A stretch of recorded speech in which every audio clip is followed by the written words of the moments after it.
po kapisyaman yung ating sibuti, yung ating ripala.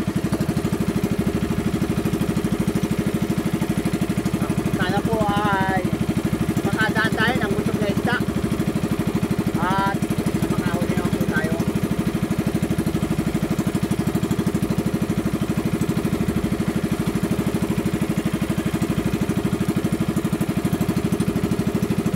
Kaya po kayo at sana po ay pagpalain tayo sa araw na ito.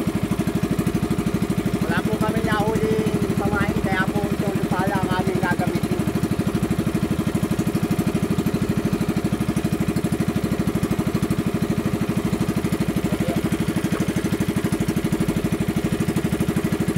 Wala po nahuling pamain namin. Sabay lang po tayo.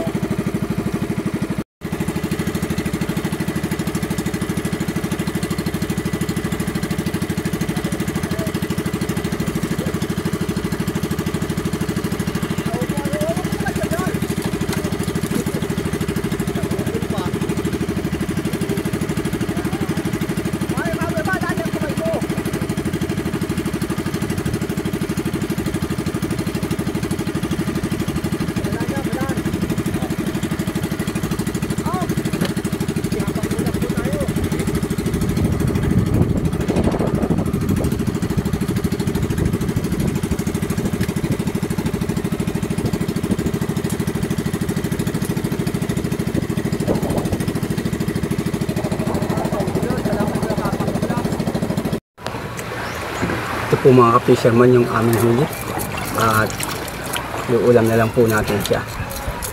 Wala po kami nahuli kundi ito lang. Talagang ganito talaga po yung buhay namin mga maglalaot. Minsan ay wala at minsan naman ay ito medyo sumapat naman po pang ulam. Maraming salamat na rin po at tayo ay nagkaroon ng blessing at yung makalibre po ng ulam kahit walang panggasolina ay pwede na po ito dahil ganyan talaga po kaming mga mangingisda. Minsan talaga po ay umaabot sa punto na walang huli. Ang oras nga po pala natin ngayon ay megit na pong alas 8. Ito po ay ating iuulam na lang.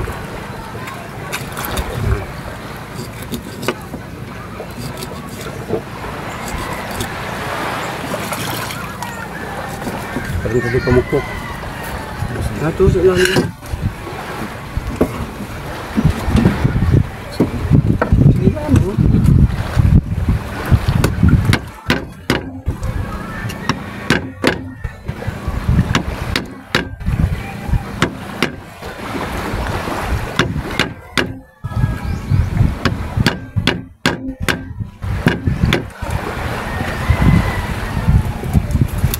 Salamat po at nakapang-ulam pa tayo.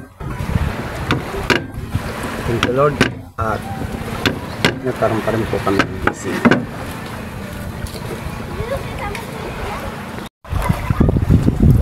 Ang ulam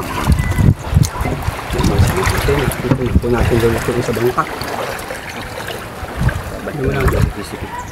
Dahil lang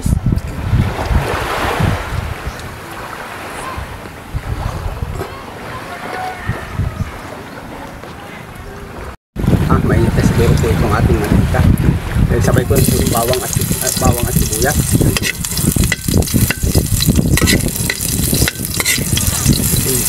Ito lang po ang ating gagawin dito. Wala pong kamatis tayo dito sa isda at saka sili. Ito po at meron po tayong bawang at sibuyas. Ito na po ito.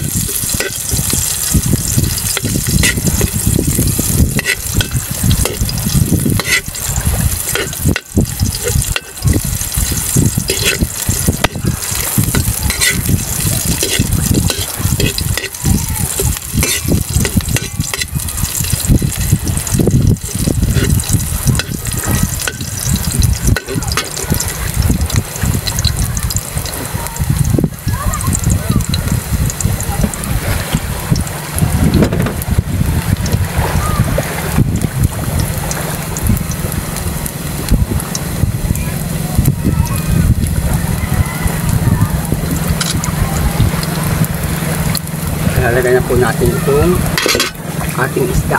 Ito po yan.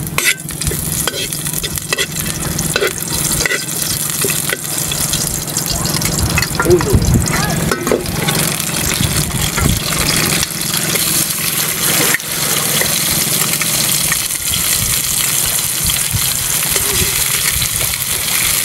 Sariwa po siya. Ito po yung ganansya namin sa paglalaot. Pag walang nahuli, hindi naman siyang maiilam at para naman kami makabawi.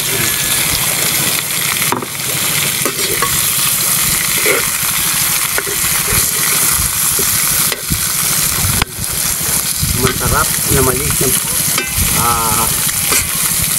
ito pa lang po ang tawag namin ito pag ganito kalaki.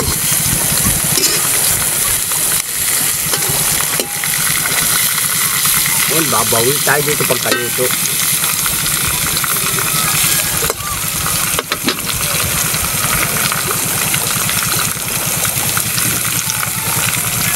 Pipigan po natin siya ng kalamansi. At wala naman po tayo nailagay na ibang recipe. Sibuyas, bawang at kalamansi, mga ka-fisherman. Pag nagigisa po ako, nalagay po ako ng kaunting kalamansi lang. Hindi naman po yung gaano marami. Ito na po siya. At sariwan-sariwa naman po. Ang unahin ko pong sandapan ng aking nanay. Wala sabaw. Ayun. Ayos na po, uli na po yung lasa. Unahin ka lang po yung sa aking nanay. Paladala ko na din sa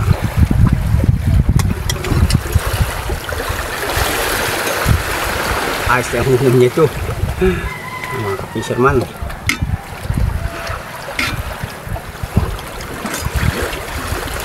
Ito bigay mo kay Lola mo.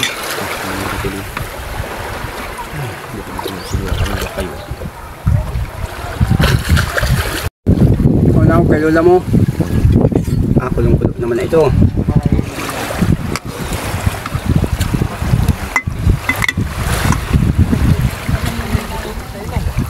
Yan. Kain po tayo mga ka-fisherman. Sabi muna po sa aking nanay.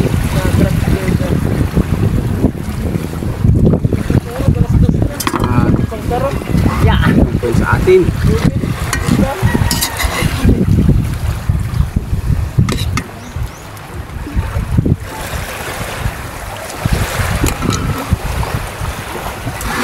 At yung ating kasamahan, no? Kumuha na lang ulit siya.